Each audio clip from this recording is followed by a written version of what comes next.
believe a lie that their hair ain't good hair, and that having natural, kinky, kingly, nappy, naughty, peasy hair, you understand, is not good hair.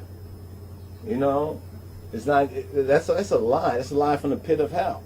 You understand? And we rebuke Satan. We rebuke the devil. The devil's a liar, and so the devil has been spreading this lie about our hair, and this has been messing up a lot of black folks' heads, especially a lot of the black women. You know, I mean, the secret is already out. The genie is already out of the bottle, as they say. You know, so we have to deal with it. I don't know if the genie can be put back in the bottle. You understand? But since the genie's already out of the bottle, let's just deal with the reality of it. So that's one reason why I want to discuss this point and, you know, put in circulation. You know, homeboy Chris Rock has come out with a movie about this whole subject matter, a little comedy or something like that. So it should be interesting. You know, we hope to check that out when it comes out. You understand, and see what that's all about. You know, but the metaphors and the parallels about this whole subject matter, like we touched a little bit earlier, just a couple of moments ago, we talked about the comparison of the naughty or the nappy hair or the woolly hair. You know how God says that the goat's on his left side, which is the cursed side or the non-blessed side, and how the sheep are on his right hand. How in Revelation it says that Jesus Christ has like wool. He's a lamb and he has hair like wool. Then in the book of Daniel, in the Old Testament, it says the same thing concerning the Ancient of Days, not speaking of the Son, but speaking of the Father. You understand? Because the Father, he who has the Son has the Father. So if you recognize what it says about Jesus Christ in Revelation concerning his hair, metaphorically speaking of the hair, then you can link that with the book of Daniel, where it speaks about the Ancient of Days, also have the very same type and texture of hair, which is likened to that woolly hair, which is likened to that lamb's wool, that lamb's bread, the lamb's wool, but speaking of the hair, which is likened to what they call kinky hair, which we know as kingly hair, or nappy hair, or naughty hair, or peasy hair, so forth and so on. I mean, the adjectives are almost endless to describe this here, both positively, and then there's a lot of negative connotations about it.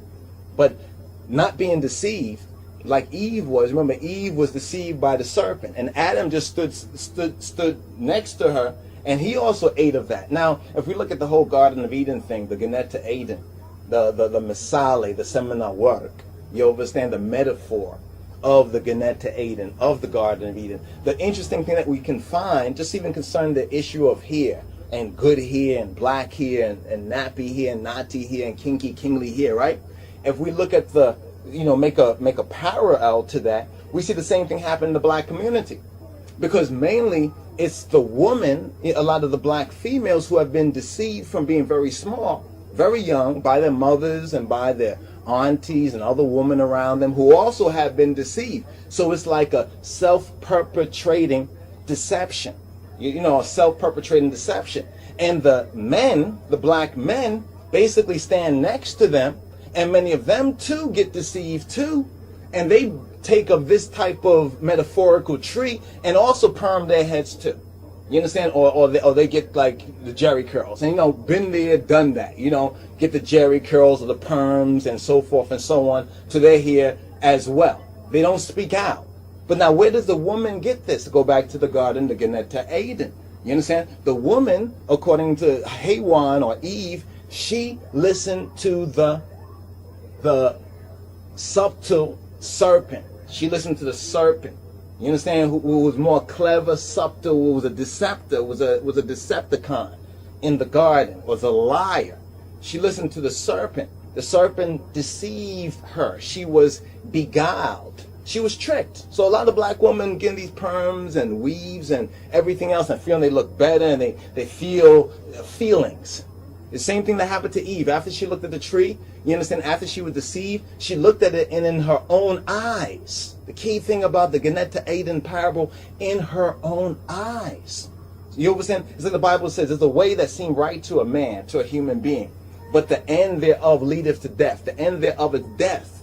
You understand? And the interesting thing about the whole perm, weave, and all of that, all that's messing up the people's heads, the women's heads and black people's heads and everything like that. The interesting thing about that, if you look at the perm, the creamy crack box or carton, you understand? If you look at the box that it comes in, it says that women who are pregnant, notice what it says. It says like pregnant women should not deal with this. But then if you look at pregnant women's heads, women who are pregnant, they begin their hair permed as well. They don't even read the instructions on the box. The instruction on the box even states that women who are pregnant should not continue getting their hairs processed and permed. They should get off the creamy crack for a moment. They should leave it alone.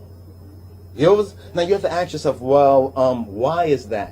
Why is it that if a woman is pregnant, she should be careful and avoid perming her head? Is there a danger to her unborn child? Could they tell you that the perm doesn't do it's not harmful?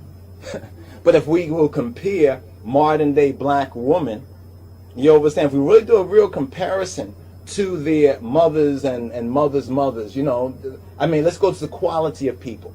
You understand? And don't worry, sisters. We're going to touch on black men because black men are not exempt from this. It's not we're beating up on women. A lot of women be, oh, you woman hating, you hating on the woman because now black woman, I got this. See, these are crazy. These are the crackheads. These are the crackheads.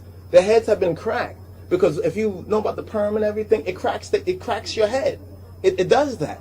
You understand? It cracks your head. I'm not just talking about the skin and the epidermal layers and the burns and other stuff like that, but it cracks your mentality. You become different than who God created you.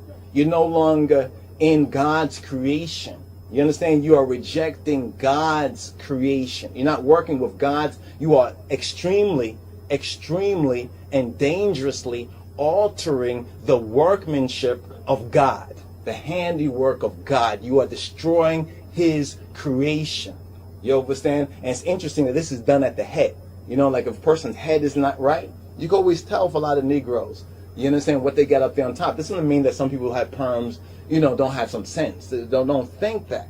But the people who have these perms, who are mature enough, will even admit, you understand, that there's something wrong, and they're like a addict. An addict knows I got a problem. You understand? I need some help. They may not know where to go for help, but they recognize that something's wrong. I know this is not right. You understand? I know this is not right. But anyway, just with the whole parable thing, if you look at the parable in the Garden of Eden, if you look at this whole thing about the hair, about black hair, good hair or bad hair, so forth and so on, the perm thing, and what's happening to the woman, you understand? Especially it's the woman. Notice it's the woman that are becoming deceived or beguiled. Notice beguiled, tricked. In other words, she was tricked. Eve was tricked. But now here's where we jump on the niggas now. Here's where we jump on black men. The black man is standing there and he doesn't say nothing. Basically, he also eats off of that same tree. And if you go back to like the 20s and the 30s, you see the same thing going on with the Marcel. You understand? The woman had that hairstyle, and then the men had the same hairstyle. Look at the Jerry curl. You understand? The woman had this perm. The men started to also perm and to jerry their hair and do these other kind of things. And then now you see a lot of the black men are bald. This is a whole other subject matter. This leads us to a whole other subject matter there too. But there's a connectivity to that. So we look at the parable in the Genet to Adam and Hawan, Adam and Eve. You understand the trick, the beguiling, the deception there. How the black man Adam lost his headship, lost his rulership, because instead of defending his woman, you understand, even instead of confronting her, say, woman, what are you doing? You speaking to the serpent? Hey, serpent, get out. Get the. Instead of doing anything, he just stood around. It wasn't like he was somewhere else. The Bible says that she turned to the man, her husband that was with her, her husband, and she's doing all the talking. She's doing all the reason, doing all the talking. Doesn't it sound a lot like How to Make a Slave? Aren't these facts? You understand? Don't we hold these truths self-evident? That these truths are evidence in and of itself? Food for thought. Are you starving? Are you hungry? Take this food for thought. Think about this for a moment. It's very interesting. So the man is standing next to his wife. You understand? And she takes of this fruit, so to speak, and she gives her husband, who is standing right next to her. What does her husband say? What is this? Does her husband say, what is this? Does her husband say, what are you doing? Does her husband say, who are you talking to? No. Her husband takes of this fruit and he eats as well.